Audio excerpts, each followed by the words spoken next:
쇼펜하우어의 처세에 관한 조언. 고독을 즐기는 법을 배워라.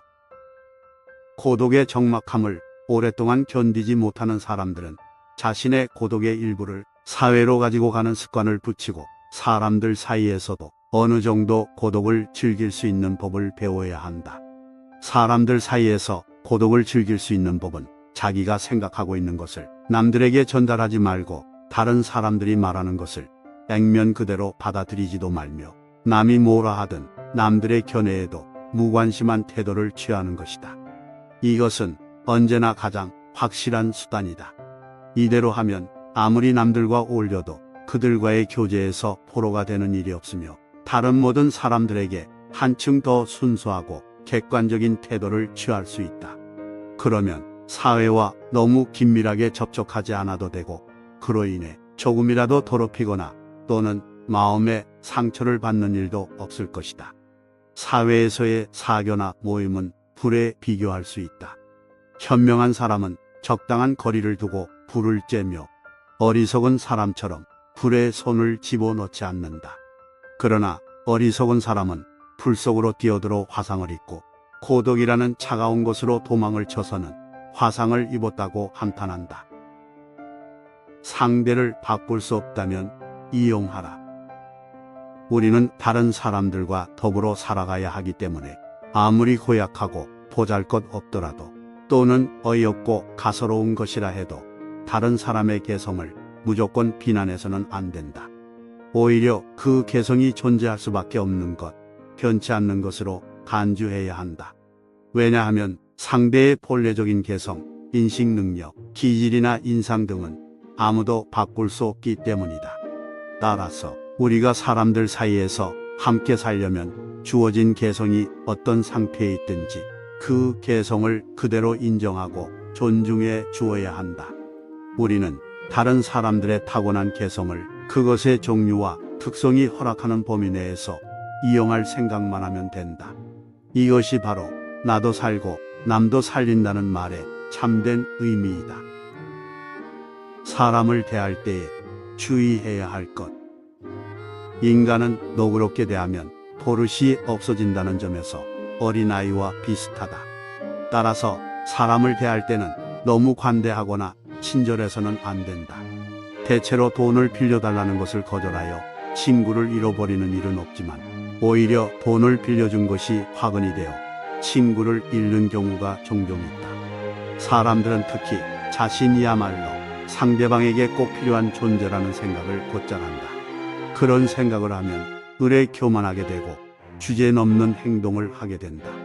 어느 정도 자신이 그들과 교제하고 친밀한 방식으로 대화를 나눈다는 사실로 그런 생각을 하는 경우도 더러 있다. 이렇게 되면 그들은 상대를 해준 사람이 호감을 가졌음에 틀림없다고 생각하고 예의범절의 한계를 넘어서려고 한다. 그런 이유로 좀 더 친밀한 교제를 하기에 적합한 사람은 얼마 되지 않는다. 따라서 저급한 사람들과 허물없이 사귀다가 자기 위신이 추락하지 않도록 조심해야 한다. 교제에서 우월함은 어떤 식으로든 상대방이 필요하지 않다는 것과 그런 사실을 드러내 보이는 것에서만 생겨난다. 그 때문에 남자든 여자든 관계없이 상대 없이도 잘 지낼 수 있다는 사실을 때때로 느끼게 해주는 것이 바람직하다. 그러면 관계가 더 돈독해진다. 뿐만 아니라 대다수의 사람에게 있어서는 가끔씩 약간 무시하는 태도를 취하는 것도 나쁘지만은 않다. 오히려 그럴수록 상대방은 관계에 한층 더 가치를 두게 된다. 걔도 너무 다정하게 대하면 가만히 있지 못하는데 하물며 인간은 말해 무엇하겠는가. 정신적인 우월함을 드러내지 마라. 만일 재치와 분별력을 남에게 보여주는 것이 세상 사람들의 호감을 얻는 방법의 하나라고 생각하는 사람이 있다면 그는 참으로 어리석은 사람이다. 대부분의 사람들은 남의 재능을 목격하면 오히려 미움을 품을 뿐이다.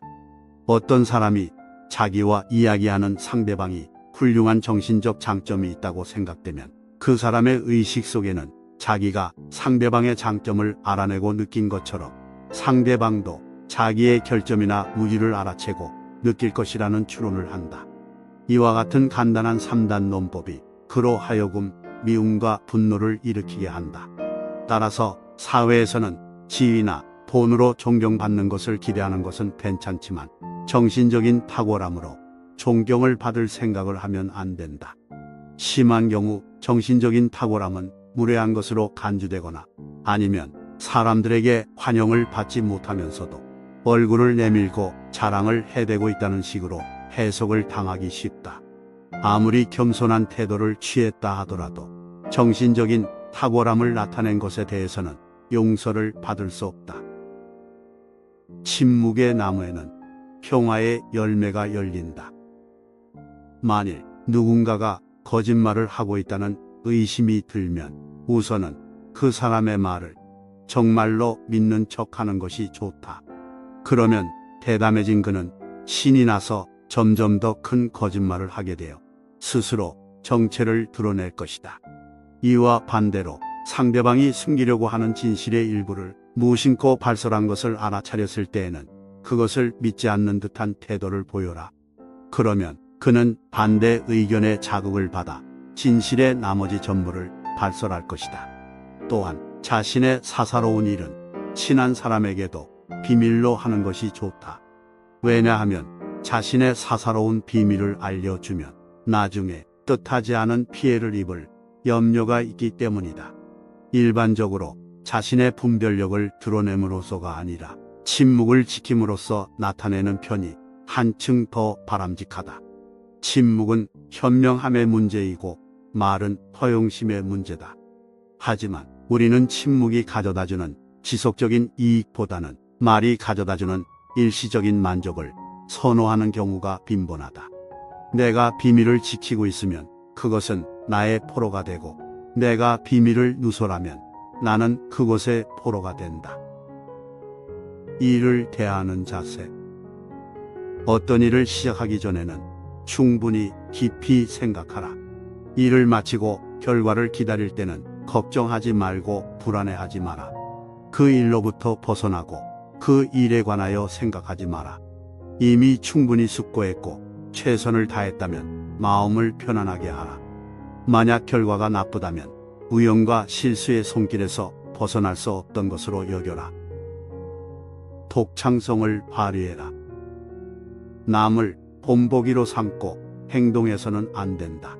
처지와 환경, 사정이 같은 경우는 거의 없다. 성격의 차이가 행동에도 다양하게 나타난다. 그래서 두 사람이 같은 일을 해도 결코 같다고 할 수 없다. 우리는 이해가 될 때까지 스스로 깊이 생각하고 반성하고 나서 자기에게 적합한 행동을 해야 한다. 실행에 옮길 때는 독창성을 발휘해야 한다.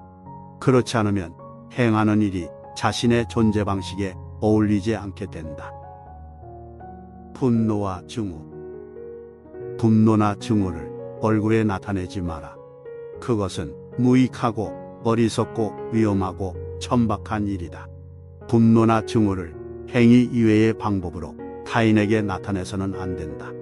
말이나 표정으로 분노나 증오를 드러내지 않으면 행위로 더욱 완벽하게 드러낼 수 있다.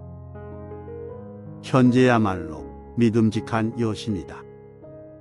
누구도 인정하려 들지 않겠지만 모든 우정은 서로 떨어져 있거나 오랫동안 소식이 끊기면 식어진다. 우리가 만나지 않고 있는 사람은 가령 그가 가장 사랑하는 사람이라 할지라도 시간이 지남에 따라서 어느 틈엔가 점점 멀어지고 하나의 관념적인 관계가 되어버린다. 서로에 대한 관심은 점점 줄어들어 이성적이 아니라 습관적인 관심이 되어버린다. 마음 깊은 곳에서 느끼는 강렬한 관심은 눈앞에 있는 자에게만 쏟아진다. 인간의 본성은 감각적이다. 현재야말로 믿음직한 여신이다.